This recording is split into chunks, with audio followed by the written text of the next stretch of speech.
दोस्तों, आपने सुना होगा कि अंतरिक्ष स्पेस स्टेशन लगातार पृथ्वी के चक्कर काट रहा है और यह सालों साल इसके चक्कर काटता ही जा रहा है। पर क्या आपके दिमाग में सवाल आता है, अंतरिक्ष स्पेस स्टेशन गिरता क्यों नहीं? क्या इसका ईंधन कभी खत्म नहीं होगा? और इसमें ऐसा कौन सा ईंधन इस्तेमाल किया गया है जो लगातार यह चलता ही जा रहा है? आपको यह तो पता ही होगा कि हमारा चांद हमारी पृथ्वी से टाइटली लॉक्ड है, यानी कि चांद पर हमारी पृथ्वी का गुरुत्वाकर्षण बहुत ज्यादा है, जिसकी वजह से वो फ्रीली अपनी कक्षा या अक्ष पर घूम भी नहीं पाता है। इसलिए हमें चांद की हमेशा एक ही साइड दिखाई देती है। चांद का अंधेरे वाला हिस्सा हमने पृथ्वी से आज तक नहीं देखा। हालांकि चंद्रयान 3 ने वहां पर उतरकर उसकी कुछ तस्वीरें ली हैं, वहां पर कुछ रिसर्च जरूर की है, लेकिन पृथ्वी से हमने चांद के उस हिस्से को कभी भी नहीं देखा। आखिर किस कारण? क्योंकि पृथ्वी का गुरुत्वाकर्षण उसको इतना ज्यादा प्रभावित करता है कि उसे फ्रीली घूमने तक नहीं देता। जब हमारी पृथ्वी का गुरुत्वाकर्षण इतनी दूर तक असर करता है, यानी लगभग 4 लाख किलोमीटर दूर चांद को इतना प्रभावित कर सकता है, तो हमारा अंतर्राष्ट्रीय अंतरिक्ष स्टेशन पृथ्वी के गुरुत्वाकर्षण की मार से कैसे बचा हुआ है? क्या यह चांद से भी ज्यादा दूरी पर है? ये पृथ्वी पर गिरता क्यों नहीं? जो चांद हमारी पृथ्वी पर समुद्र को इतना ज्यादा प्रभावित करता है कि समुद्र में हलचल मचा देता है, समुद्र में ज्वार भाटे उत्पन्न कर देता है, वो चांद इंटरनेशनल स्पेस स्टेशन को अपनी ओर क्यों नहीं खींचता और उसको प्रभावित क्यों नहीं करता? या करता है, और कैसे करता है? कैसे इंटरनेशनल स्पेस स्टेशन सालों से या कहें दशकों से अप्रभावित होकर पृथ्वी का चक्कर लगा रहा है और पृथ्वी पर गिर क्यों नहीं रहा? वैसे कई सौ सालों से अंतरिक्ष वैज्ञानिकों के लिए एक उत्सुकता का केंद्र रहा है, उसका रहस्य और संभावनाओं को जानने की चाह विज्ञान की दुनिया में नए आसमान को स्थापित करती है। 19 अप्रैल 1971 में सोवियत संघ द्वारा भेजा गया दुनिया का पहला स्पेस स्टेशन सैल्यूट 1 से लेकर आज 2024 तक कुल 12 स्पेस स्टेशन अंतरिक्ष में भेजे गए हैं। तो फिर आखिर तब से लेकर अब तक घूम रहे स्टेशन गिर क्यों नहीं रहे? ये सवाल जवाब जानने से पहले आपको ये पता होना चाहिए कि स्पेस स्टेशन होता क्या है और इन्हें क्यों बनाया जाता है। इसके बाद हम जानेंगे इन्हें अंतरिक्ष में कैसे भेजा जाता है और अंतरिक्ष में भेजे जाने के बाद ये स्पेस स्टेशन अपने ऑर्बिट में कैसे घूमते हैं, कैसे बने रहते हैं और धरती पर गिरते क्यों नहीं। धरती का गुरुत्वाकर्षण बल इन पर प्रभाव क्यों नहीं डाल पाता? आइए फिर जानते हैं इन्हीं सवालों के जवाब हमारी आज की वीडियो में। दोस्तों, कई दशकों पहले स्पेस स्टेशन बनाने के विचार को महज एक साइंस फिक्शन माना जाता था, यानी एक कोरी कल्पना ही कहा जाता था, और यह केवल स्पेस लवर की कल्पना तक सीमित था। यानी कि जो लोग स्पेस के बारे में कल्पनाएं करना जानते थे उन्हें यह पसंद आता था। इसके अलावा तो कोई इसके बारे में सोचता तक नहीं था, जब तक 1940 के दशक में यह स्पष्ट नहीं हो गया इस तरह के स्ट्रक्चर का निर्माण विज्ञान द्वारा किया जा सकता है। क्या होता है स्पेस स्टेशन? दरअसल एक स्पेस स्टेशन, जिसमें ऑर्बिटल स्टेशन या ऑर्बिटल स्पेस स्टेशन भी कहा जाता है, वास्तव में एक अंतरिक्ष यान होता है जो लंबे समय के लिए इंसानी यात्रियों को अंतरिक्ष में ठहरने की सुविधा देता है। यानी कि अंतरिक्ष में हमारा एक अस्थायी ठिकाना होता है। आसान शब्दों में कहें तो इसे एक प्रकार का अंतरिक्ष आवास भी कहा जाता है, या इसे अंतरिक्ष में बनाया गया एक होटल समझ सकते हैं जो वैज्ञानिकों की रिसर्च के लिए काम करता है। अब कई लोगों के मन में सवाल आ रहा होगा कि अंतरिक्ष में आवास बनाने की जरूरत क्या थी? स्पेस स्टेशन के निर्माण का उद्देश्य क्या है? इसके जवाब में कई वैज्ञानिक तर्क दिए जा सकते हैं, जैसे मानव शरीर पर अंतरिक्ष के वेटलेसनेस का परीक्षण, अन्य ग्रहों की जानकारी लेना या स्पेस ट्रेवलिंग को मुमकिन बनाने का एक प्रयास है। बहुत सारी चीजें हमें पृथ्वी के वातावरण की वजह से अंतरिक्ष में साफ दिखाई नहीं देती, परंतु जब हम स्पेस स्टेशन पर होते हैं तो हमें घने बादलों और वातावरण की मार से अलग सब कुछ साफ दिखाई देता है। लेकिन इन सभी तर्कों का मूल है जिज्ञासा। हम अधिक से अधिक अंतरिक्ष के बारे में जानना चाहते हैं। दोस्तों, अगर आपसे कहा जाए इस यूनिवर्स में हमारा अस्तित्व केवल धरती पर मौजूद एक छोटी चींटी से भी कम मायने रखता है, तो शायद ये कहना बिल्कुल सही होगा। और इसी तरह से अंतरिक्ष में छिपे हजारों रहस्य को जानने के लिए स्पेस स्टेशन का निर्माण बहुत जरूरी था। एक ऑर्बिटल स्टेशन को बनाए रखने का उद्देश्य कार्यक्रम के आधार पर भिन्न होता है। स्पेस स्टेशन को अक्सर वैज्ञानिक उद्देश्यों के लिए लॉन्च किया गया है, लेकिन बीते कुछ सालों में मिलिट्री लॉन्चेस भी हुए हैं। 1950 के दशक में जैसे ही अंतरिक्ष युग शुरू हुआ, अंतरिक्ष विमानों और स्टेशनों के डिजाइन मीडिया के बीच काफी ज्यादा पॉपुलर हो गए और आम जनता भी इनके बारे में जानने को उत्सुक होने लगी। पहला अल्प विकसित स्टेशन 1969 में अंतरिक्ष में 2 रशियन सोयुज व्हीकल को जोड़कर बनाया गया था। इसके बाद 1984 में इंटरनेशनल स्पेस स्टेशन पर निर्माण हुआ। इंटरनेशनल स्पेस स्टेशन पृथ्वी के निचले ऑर्बिट में नासा द्वारा निर्मित एक पूरी तरह से ऑपरेशनल और स्थायी रूप से बसा हुआ एक स्पेस स्टेशन मौजूद है, जो दशकों से मानव की सेवा कर रहा है, जो कि इंटरनेशनल स्पेस स्टेशन ISS के नाम से जाना जाता है।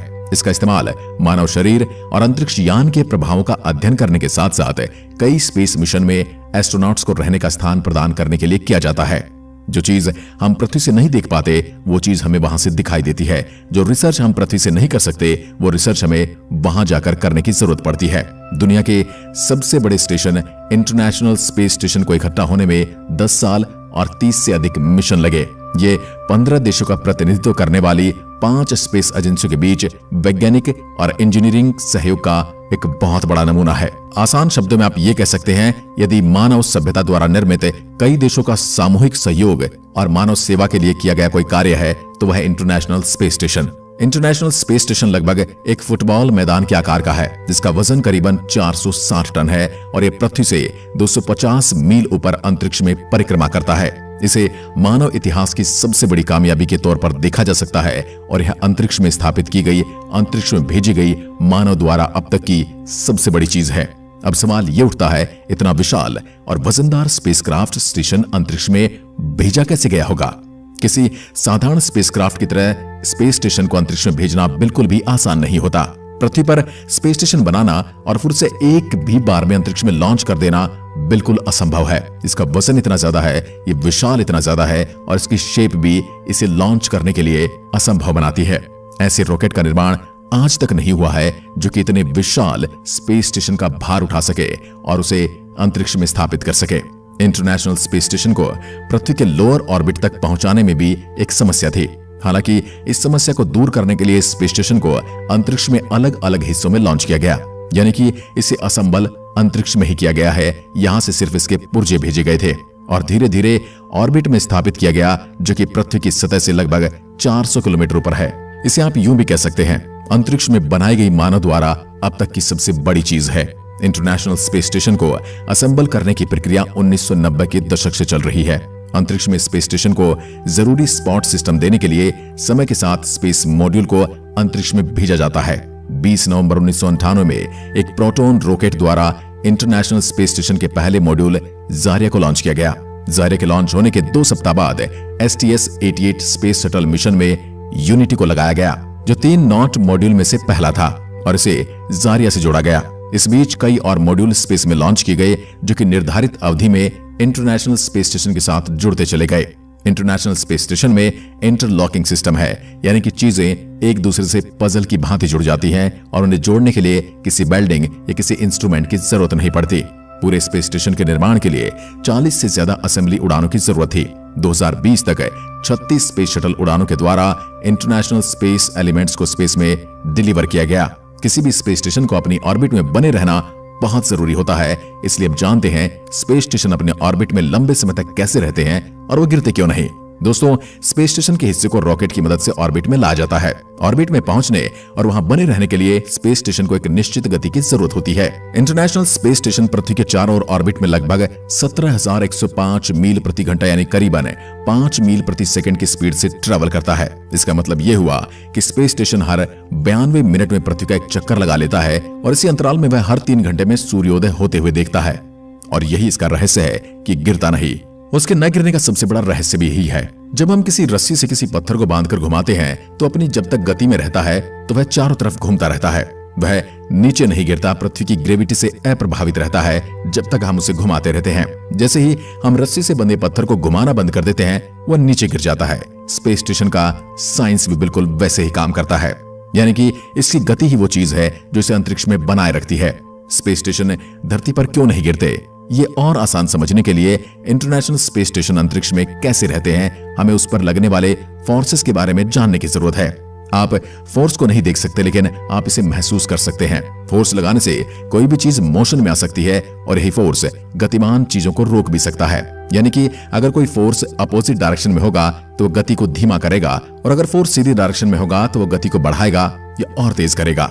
स्पेस स्टेशन को अपने स्थान पर बनाए रखने के लिए 2 अलग अलग फोर्सेस काम करते हैं। पहला है गुरुत्वाकर्षण यानी कि ग्रेविटी, जो कि पृथ्वी की तरफ से लगाई जाती है, जो कि उन चीजों पर लगती है जिनका वजन होता है। जो चीजें बहुत भारी होती हैं जैसे कि ग्रह, एक फोर्स बनाते हैं जो कि छोटी चीजों को अपनी ओर आकर्षित करते हैं। इसी वजह से हम सभी आकाश में नहीं तैरते हैं और जब हम हवा में कूदते हैं तो फिर से नीचे भी गिरते हैं, क्योंकि पृथ्वी का गुरुत्वाकर्षण हमें हमेशा जमीन पर खींच रहा होता है।